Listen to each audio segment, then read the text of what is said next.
ਪੰਜਾਬ सरकार की अगुवाई च अज विधान सभा च पेश किया गया बजट। वित्त मंत्री हरपाल चीमा ने पेश किया बजट। खेतीबाड़ी और किसानां दी आमदन नूं लैके कीते गए वड्डे ऐलान। सत श्री अकाल, तुसीं जुड़े हो नैक्सट पंजाब दे नाल। मैं सोनिया। सो अज यानी कि 10 मार्च नूं विधान सभा दे विच मुख मंत्री भगवंत मान की अगवाई दे विच बजट पेश किया गया। इस बजट नूं हरपाल चीमा जो कि वित्त मंत्री ना उन्हां दे वल्लों पेश किया गया ते इस दे विच खेतीबाड़ी ਅਤੇ किसानां दी आमदन नूं लैके वड्डे ऐलान कर दिते गए ने। इस दे नाल ही चीमा ने कहा कि किसानां दी आमदन वधाउण दे तरीके लभण लई पंजाब सरकार जल्द ही नवी खेती नीति लियावेगी।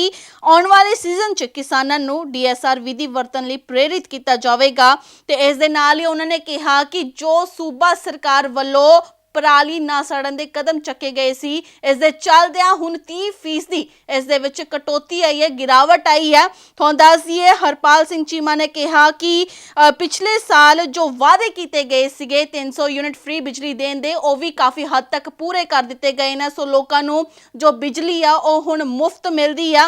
इस दे नाल ही उन्होंने कहा जो कि उन्हां दा कहना सी पिछलियां सरकारां नूं लैके उन्हां दे उत्ते उन्होंने निशाने साधे गया भी पिछलियां सरकारां दे चलदियां उन्हां नूं विरासत दे विच एक बहुत वड्डा कर्जा मिलिया, कर्जे दी रकम मिली है। इस दे नाल ही उन्होंने कहा कि किसानां अते पशु पालकां नूं भी दरवाजे उत्ते जाके पशुआं दे इलाज लई मोबाइल वैटनरी यूनिट दी स्थापना की जाएगी जो कि उन्हां दे लई सहायक होएगी। इस दे लई 13,000 करोड़ रुपए का वंड प्रस्ताव दिता गया। तुहानूं दस दईए उन्हों का कहना है भी नवी खेती नीति नूं भी पंजाब च लियाउण दा प्रस्ताव दिता गया है।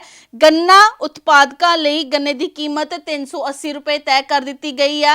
सो ये जो है बजट दे विच वड्डे ऐलान कर दिते गए हैं किसानां नूं लैके, खेतीबाड़ी नूं लैके, खेती दे विच नवीआं नीतियां लिया के तां जो किसानां दी आमदन ते खेती भी वधिया तरीके नाल कीती जा सके। सत श्री अकाल, तुसीं जुड़े हो नैक्सट पंजाब दे नाल। मैं सोनिया।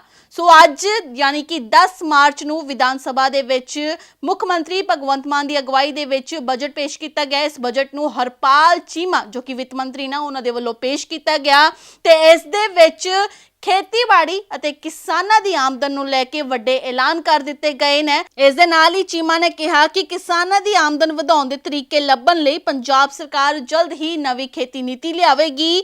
आउण वाले सीजन च किसानां नूं DSR विधि वरतण लई प्रेरित किया जावेगा ते इस दे नाल ही उन्होंने कहा कि जो सूबा सरकार वल्लों पराली ना सड़न दे कदम चके गए सी, इस दे चलदियां हुण 30% इस दे विच कटौती आई है, गिरावट आई है। तुहानूं दस दईए हरपाल सिंह चीमा ने कहा कि पिछले साल जो वादे किए गए सीगे 300 यूनिट फ्री बिजली देण दे वो भी काफ़ी हद तक पूरे कर दिते गए ने। सो लोकां नूं जो बिजली आ वो हुण मुफ्त मिलदी आ।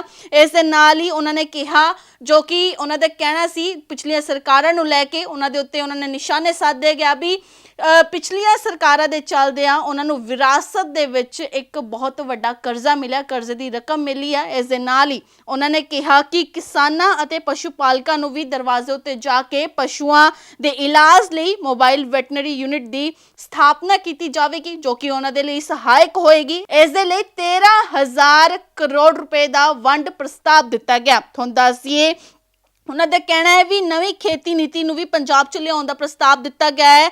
गन्ना उत्पादकों लई गन्ने की कीमत 380 रुपए तय कर दी गई है। सो ये जो है बजट दे विच वड्डे ऐलान कर दिते गए हैं किसानां नूं लैके, खेतीबाड़ी नूं लैके, खेती दे विच नवीआं नीतियां लिया के तां जो किसानां दी आमदन ते खेती भी वधिया तरीके नाल कीती जा सके। सत श्री अकाल, तुसीं जुड़े हो नैक्सट पंजाब दे नाल। मैं सोनिया। सो अज यानी कि 10 मार्च नूं विधान सभा दे विच मुख मंत्री भगवंत मान की अगवाई दे विच बजट पेश किया गया। इस बजट नूं हरपाल चीमा जो कि वित्त मंत्री ना उन्हां दे वल्लों पेश किया गया ते इस दे विच खेतीबाड़ी ਅਤੇ किसानां दी आमदन नूं लैके वड्डे ऐलान कर दिते गए ने। इस दे नाल ही चीमा ने कहा कि किसानां दी आमदन वधाउण दे तरीके लभण लई पंजाब सरकार जल्द ही नवी खेती नीति लियावेगी। आउण वाले सीजन च किसानां नूं DSR विधि वरतण लई प्रेरित किया जावेगा ते इस दे नाल ही उन्होंने कहा कि जो सूबा सरकार वल्लों ਪਰਾਲੀ ਨਾ ਸੜਨ ਦੇ ਕਦਮ ਚੱਕੇ ਗਏ ਸੀ। ਇਸ ਦੇ ਚੱਲਦਿਆਂ ਹੁਣ 30% ਇਸ ਦੇ ਵਿੱਚ ਕਟੌਤੀ ਆਈ ਹੈ, ਗਿਰਾਵਟ ਆਈ ਹੈ। ਤੁਹਾਨੂੰ ਦੱਸ ਦਈਏ ਹਰਪਾਲ ਸਿੰਘ ਚੀਮਾ ਨੇ ਕਿਹਾ ਕਿ ਪਿਛਲੇ ਸਾਲ ਜੋ ਵਾਅਦੇ ਕੀਤੇ ਗਏ ਸੀਗੇ 300 ਯੂਨਿਟ ਫ੍ਰੀ ਬਿਜਲੀ ਦੇਣ ਦੇ, ਉਹ ਵੀ ਕਾਫੀ ਹੱਦ ਤੱਕ ਪੂਰੇ ਕਰ ਦਿੱਤੇ ਗਏ ਨੇ। ਸੋ ਲੋਕਾਂ ਨੂੰ ਜੋ ਬਿਜਲੀ ਆ ਉਹ ਹੁਣ ਮੁਫਤ ਮਿਲਦੀ ਆ। ਇਸ ਦੇ ਨਾਲ ਹੀ ਉਹਨਾਂ ਨੇ ਕਿਹਾ, ਜੋ ਕਿ ਉਹਨਾਂ ਦਾ ਕਹਿਣਾ ਸੀ ਪਿਛਲੀਆਂ ਸਰਕਾਰਾਂ ਨੂੰ ਲੈ ਕੇ, ਉਹਨਾਂ ਦੇ ਉੱਤੇ ਉਹਨਾਂ ਨੇ ਨਿਸ਼ਾਨੇ ਸਾਧੇ ਗਿਆ ਵੀ ਪਿਛਲੀਆਂ ਸਰਕਾਰਾਂ ਦੇ ਚੱਲਦਿਆਂ ਉਹਨਾਂ ਨੂੰ ਵਿਰਾਸਤ ਦੇ ਵਿੱਚ ਇੱਕ ਬਹੁਤ ਵੱਡਾ ਕਰਜ਼ਾ ਮਿਲਿਆ, ਕਰਜ਼ੇ ਦੀ ਰਕਮ ਮਿਲੀ ਹੈ। ਇਸ ਦੇ ਨਾਲ ਹੀ ਉਹਨਾਂ ਨੇ ਕਿਹਾ ਕਿ ਕਿਸਾਨਾਂ ਅਤੇ ਪਸ਼ੂ ਪਾਲਕਾਂ ਨੂੰ ਵੀ ਦਰਵਾਜ਼ੇ ਉੱਤੇ ਜਾ ਕੇ ਪਸ਼ੂਆਂ ਦੇ ਇਲਾਜ ਲਈ ਮੋਬਾਈਲ ਵੈਟਰਨਰੀ ਯੂਨਿਟ ਦੀ ਸਥਾਪਨਾ ਕੀਤੀ ਜਾਵੇਗੀ, ਜੋ ਕਿ ਉਹਨਾਂ ਦੇ ਲਈ ਸਹਾਇਕ ਹੋਏਗੀ। ਇਸ ਦੇ ਲਈ 13,000 ਕਰੋੜ ਰੁਪਏ ਦਾ ਵੰਡ ਪ੍ਰਸਤਾਵ ਦਿੱਤਾ ਗਿਆ। ਤੁਹਾਨੂੰ ਦੱਸ ਦਈਏ ਉਹਨਾਂ ਦਾ ਕਹਿਣਾ ਹੈ ਵੀ ਨਵੀਂ ਖੇਤੀ ਨੀਤੀ ਨੂੰ ਵੀ ਪੰਜਾਬ 'ਚ ਲਿਆਉਣ ਦਾ ਪ੍ਰਸਤਾਵ ਦਿੱਤਾ ਗਿਆ ਹੈ। ਗੰਨਾ ਉਤਪਾਦਕਾਂ ਲਈ ਗੰਨੇ ਦੀ ਕੀਮਤ 380 ਰੁਪਏ ਤੈਅ ਕਰ ਦਿੱਤੀ ਗਈ ਹੈ। ਸੋ ਇਹ ਜੋ ਹੈ ਬਜਟ ਦੇ ਵਿੱਚ ਵੱਡੇ ਐਲਾਨ ਕਰ ਦਿੱਤੇ ਗਏ ਆ ਕਿਸਾਨਾਂ ਨੂੰ ਲੈ ਕੇ, ਖੇਤੀਬਾੜੀ ਨੂੰ ਲੈ ਕੇ, ਖੇਤੀ ਦੇ ਵਿੱਚ ਨਵੀਆਂ ਨੀਤੀਆਂ ਲਿਆ ਕੇ, ਤਾਂ ਜੋ ਕਿਸਾਨਾਂ ਦੀ ਆਮਦਨ ਤੇ ਖੇਤੀ ਵੀ ਵਧੀਆ ਤਰੀਕੇ ਨਾਲ ਕੀਤੀ ਜਾ ਸਕੇ। ਸਤਿ ਸ਼੍ਰੀ ਅਕਾਲ, ਤੁਸੀਂ ਜੁੜੇ ਹੋ ਨੈਕਸਟ ਪੰਜਾਬ ਦੇ ਨਾਲ, ਮੈਂ ਸੋਨੀਆ। ਸੋ ਅੱਜ ਯਾਨੀ ਕਿ 10 ਮਾਰਚ ਨੂੰ ਵਿਧਾਨ ਸਭਾ ਦੇ ਵਿੱਚ ਮੁੱਖ ਮੰਤਰੀ ਭਗਵੰਤ ਮਾਨ ਦੀ ਅਗਵਾਈ ਦੇ ਵਿੱਚ ਬਜਟ ਪੇਸ਼ ਕੀਤਾ ਗਿਆ। ਇਸ ਬਜਟ ਨੂੰ ਹਰਪਾਲ ਚੀਮਾ ਜੋ ਕਿ ਵਿੱਤ ਮੰਤਰੀ ਨਾ, ਉਹਨਾਂ ਦੇ ਵੱਲੋਂ ਪੇਸ਼ ਕੀਤਾ ਗਿਆ ਤੇ ਇਸ ਦੇ ਵਿੱਚ ਖੇਤੀਬਾੜੀ ਅਤੇ ਕਿਸਾਨਾਂ ਦੀ ਆਮਦਨ ਨੂੰ ਲੈ ਕੇ ਵੱਡੇ ਐਲਾਨ ਕਰ ਦਿੱਤੇ ਗਏ ਨੇ। ਇਸ ਦੇ ਨਾਲ ਹੀ ਚੀਮਾ ਨੇ ਕਿਹਾ ਕਿ ਕਿਸਾਨਾਂ ਦੀ ਆਮਦਨ ਵਧਾਉਣ ਦੇ ਤਰੀਕੇ ਲੱਭਣ ਲਈ ਪੰਜਾਬ ਸਰਕਾਰ ਜਲਦ ਹੀ ਨਵੀਂ ਖੇਤੀ ਨੀਤੀ ਲਿਆਵੇਗੀ।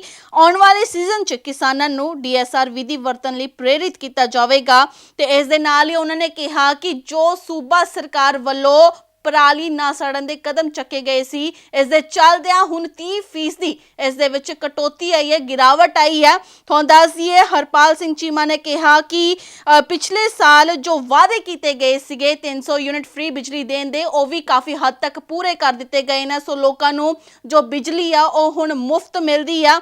ਇਸ ਦੇ ਨਾਲ ਹੀ ਉਹਨਾਂ ਨੇ ਕਿਹਾ, ਜੋ ਕਿ ਉਹਨਾਂ ਦਾ ਕਹਿਣਾ ਸੀ ਪਿਛਲੀਆਂ ਸਰਕਾਰਾਂ ਨੂੰ ਲੈ ਕੇ, ਉਹਨਾਂ ਦੇ ਉੱਤੇ ਉਹਨਾਂ ਨੇ ਨਿਸ਼ਾਨੇ ਸਾਧੇ ਗਿਆ ਵੀ ਪਿਛਲੀਆਂ ਸਰਕਾਰਾਂ ਦੇ ਚੱਲਦਿਆਂ ਉਹਨਾਂ ਨੂੰ ਵਿਰਾਸਤ ਦੇ ਵਿੱਚ ਇੱਕ ਬਹੁਤ ਵੱਡਾ ਕਰਜ਼ਾ ਮਿਲਿਆ, ਕਰਜ਼ੇ ਦੀ ਰਕਮ ਮਿਲੀ ਹੈ। ਇਸ ਦੇ ਨਾਲ ਹੀ ਉਹਨਾਂ ਨੇ ਕਿਹਾ ਕਿ ਕਿਸਾਨਾਂ ਅਤੇ ਪਸ਼ੂ ਪਾਲਕਾਂ ਨੂੰ ਵੀ ਦਰਵਾਜ਼ੇ ਉੱਤੇ ਜਾ ਕੇ ਪਸ਼ੂਆਂ ਦੇ ਇਲਾਜ ਲਈ ਮੋਬਾਈਲ ਵੈਟਰਨਰੀ ਯੂਨਿਟ ਦੀ ਸਥਾਪਨਾ ਕੀਤੀ ਜਾਵੇਗੀ, ਜੋ ਕਿ ਉਹਨਾਂ ਦੇ ਲਈ ਸਹਾਇਕ ਹੋਏਗੀ। ਇਸ ਦੇ ਲਈ 13,000 ਕਰੋੜ ਰੁਪਏ ਦਾ ਵੰਡ ਪ੍ਰਸਤਾਵ ਦਿੱਤਾ ਗਿਆ। ਤੁਹਾਨੂੰ ਦੱਸ ਦਈਏ ਉਹਨਾਂ ਦਾ ਕਹਿਣਾ ਹੈ ਵੀ ਨਵੀਂ ਖੇਤੀ ਨੀਤੀ ਨੂੰ ਵੀ ਪੰਜਾਬ 'ਚ ਲਿਆਉਣ ਦਾ ਪ੍ਰਸਤਾਵ ਦਿੱਤਾ ਗਿਆ ਹੈ। ਗੰਨਾ ਉਤਪਾਦਕਾਂ ਲਈ ਗੰਨੇ ਦੀ ਕੀਮਤ 380 ਰੁਪਏ ਤੈਅ ਕਰ ਦਿੱਤੀ ਗਈ ਹੈ। ਸੋ ਇਹ ਜੋ ਹੈ ਬਜਟ ਦੇ ਵਿੱਚ ਵੱਡੇ ਐਲਾਨ ਕਰ ਦਿੱਤੇ ਗਏ ਆ ਕਿਸਾਨਾਂ ਨੂੰ ਲੈ ਕੇ, ਖੇਤੀਬਾੜੀ ਨੂੰ ਲੈ ਕੇ, ਖੇਤੀ ਦੇ ਵਿੱਚ ਨਵੀਆਂ ਨੀਤੀਆਂ ਲਿਆ ਕੇ, ਤਾਂ ਜੋ ਕਿਸਾਨਾਂ ਦੀ ਆਮਦਨ ਤੇ ਖੇਤੀ ਵੀ ਵਧੀਆ ਤਰੀਕੇ ਨਾਲ ਕੀਤੀ ਜਾ ਸਕੇ। ਸਤਿ ਸ਼੍ਰੀ ਅਕਾਲ, ਤੁਸੀਂ ਜੁੜੇ ਹੋ ਨੈਕਸਟ ਪੰਜਾਬ ਦੇ ਨਾਲ, ਮੈਂ ਸੋਨੀਆ। ਸੋ ਅੱਜ ਯਾਨੀ ਕਿ 10 ਮਾਰਚ ਨੂੰ ਵਿਧਾਨ ਸਭਾ ਦੇ ਵਿੱਚ ਮੁੱਖ ਮੰਤਰੀ ਭਗਵੰਤ ਮਾਨ ਦੀ ਅਗਵਾਈ ਦੇ ਵਿੱਚ ਬਜਟ ਪੇਸ਼ ਕੀਤਾ ਗਿਆ। ਇਸ ਬਜਟ ਨੂੰ ਹਰਪਾਲ ਚੀਮਾ ਜੋ ਕਿ ਵਿੱਤ ਮੰਤਰੀ ਨਾ, ਉਹਨਾਂ ਦੇ ਵੱਲੋਂ ਪੇਸ਼ ਕੀਤਾ ਗਿਆ ਤੇ ਇਸ ਦੇ ਵਿੱਚ ਖੇਤੀਬਾੜੀ ਅਤੇ ਕਿਸਾਨਾਂ ਦੀ ਆਮਦਨ ਨੂੰ ਲੈ ਕੇ ਵੱਡੇ ਐਲਾਨ ਕਰ ਦਿੱਤੇ ਗਏ ਨੇ। ਇਸ ਦੇ ਨਾਲ ਹੀ ਚੀਮਾ ਨੇ ਕਿਹਾ ਕਿ ਕਿਸਾਨਾਂ ਦੀ ਆਮਦਨ ਵਧਾਉਣ ਦੇ ਤਰੀਕੇ ਲੱਭਣ ਲਈ ਪੰਜਾਬ ਸਰਕਾਰ ਜਲਦ ਹੀ ਨਵੀਂ ਖੇਤੀ ਨੀਤੀ ਲਿਆਵੇਗੀ। ਆਉਣ ਵਾਲੇ ਸੀਜ਼ਨ 'ਚ ਕਿਸਾਨਾਂ ਨੂੰ DSR ਵਿਧੀ ਵਰਤਣ ਲਈ ਪ੍ਰੇਰਿਤ ਕੀਤਾ ਜਾਵੇਗਾ ਤੇ ਇਸ ਦੇ ਨਾਲ ਹੀ ਉਹਨਾਂ ਨੇ ਕਿਹਾ ਕਿ ਜੋ ਸੂਬਾ ਸਰਕਾਰ ਵੱਲੋਂ ਪਰਾਲੀ ਨਾ ਸੜਨ ਦੇ ਕਦਮ ਚੱਕੇ ਗਏ ਸੀ, ਇਸ ਦੇ ਚੱਲਦਿਆਂ ਹੁਣ 30% ਇਸ ਦੇ ਵਿੱਚ ਕਟੌਤੀ ਆਈ ਹੈ, ਗਿਰਾਵਟ ਆਈ ਹੈ। ਤੁਹਾਨੂੰ ਦੱਸ ਦਈਏ ਹਰਪਾਲ ਸਿੰਘ ਚੀਮਾ ਨੇ ਕਿਹਾ ਕਿ ਪਿਛਲੇ ਸਾਲ ਜੋ ਵਾਅਦੇ ਕੀਤੇ ਗਏ ਸੀਗੇ 300 ਯੂਨਿਟ ਫ੍ਰੀ ਬਿਜਲੀ ਦੇਣ ਦੇ, ਉਹ ਵੀ ਕਾਫੀ ਹੱਦ ਤੱਕ ਪੂਰੇ ਕਰ ਦਿੱਤੇ ਗਏ ਨੇ। ਸੋ ਲੋਕਾਂ ਨੂੰ ਜੋ ਬਿਜਲੀ ਆ ਉਹ ਹੁਣ ਮੁਫਤ ਮਿਲਦੀ ਆ। ਇਸ ਦੇ ਨਾਲ ਹੀ ਉਹਨਾਂ ਨੇ ਕਿਹਾ, ਜੋ ਕਿ ਉਹਨਾਂ ਦਾ ਕਹਿਣਾ ਸੀ ਪਿਛਲੀਆਂ ਸਰਕਾਰਾਂ ਨੂੰ ਲੈ ਕੇ, ਉਹਨਾਂ ਦੇ ਉੱਤੇ ਉਹਨਾਂ ਨੇ ਨਿਸ਼ਾਨੇ ਸਾਧੇ ਗਿਆ ਵੀ ਪਿਛਲੀਆਂ ਸਰਕਾਰਾਂ ਦੇ ਚੱਲਦਿਆਂ ਉਹਨਾਂ ਨੂੰ ਵਿਰਾਸਤ ਦੇ ਵਿੱਚ ਇੱਕ ਬਹੁਤ ਵੱਡਾ ਕਰਜ਼ਾ ਮਿਲਿਆ, ਕਰਜ਼ੇ ਦੀ ਰਕਮ ਮਿਲੀ ਹੈ। ਇਸ ਦੇ ਨਾਲ ਹੀ ਉਹਨਾਂ ਨੇ ਕਿਹਾ ਕਿ ਕਿਸਾਨਾਂ ਅਤੇ ਪਸ਼ੂ ਪਾਲਕਾਂ ਨੂੰ ਵੀ ਦਰਵਾਜ਼ੇ ਉੱਤੇ ਜਾ ਕੇ ਪਸ਼ੂਆਂ ਦੇ ਇਲਾਜ ਲਈ ਮੋਬਾਈਲ ਵੈਟਰਨਰੀ ਯੂਨਿਟ ਦੀ ਸਥਾਪਨਾ ਕੀਤੀ ਜਾਵੇਗੀ, ਜੋ ਕਿ ਉਹਨਾਂ ਦੇ ਲਈ ਸਹਾਇਕ ਹੋਏਗੀ। ਇਸ ਦੇ ਲਈ 13,000 ਕਰੋੜ ਰੁਪਏ ਦਾ ਵੰਡ ਪ੍ਰਸਤਾਵ ਦਿੱਤਾ ਗਿਆ। ਤੁਹਾਨੂੰ ਦੱਸ ਦਈਏ ਉਹਨਾਂ ਦਾ ਕਹਿਣਾ ਹੈ ਵੀ ਨਵੀਂ ਖੇਤੀ ਨੀਤੀ ਨੂੰ ਵੀ ਪੰਜਾਬ 'ਚ ਲਿਆਉਣ ਦਾ ਪ੍ਰਸਤਾਵ ਦਿੱਤਾ ਗਿਆ ਹੈ। ਗੰਨਾ ਉਤਪਾਦਕਾਂ ਲਈ ਗੰਨੇ ਦੀ ਕੀਮਤ 380 ਰੁਪਏ ਤੈਅ ਕਰ ਦਿੱਤੀ ਗਈ ਹੈ। ਸੋ ਇਹ ਜੋ ਹੈ ਬਜਟ ਦੇ ਵਿੱਚ ਵੱਡੇ ਐਲਾਨ ਕਰ ਦਿੱਤੇ ਗਏ ਆ ਕਿਸਾਨਾਂ ਨੂੰ ਲੈ ਕੇ, ਖੇਤੀਬਾੜੀ ਨੂੰ ਲੈ ਕੇ, ਖੇਤੀ ਦੇ ਵਿੱਚ ਨਵੀਆਂ ਨੀਤੀਆਂ ਲਿਆ ਕੇ, ਤਾਂ ਜੋ ਕਿਸਾਨਾਂ ਦੀ ਆਮਦਨ ਤੇ ਖੇਤੀ ਵੀ ਵਧੀਆ ਤਰੀਕੇ ਨਾਲ ਕੀਤੀ ਜਾ ਸਕੇ।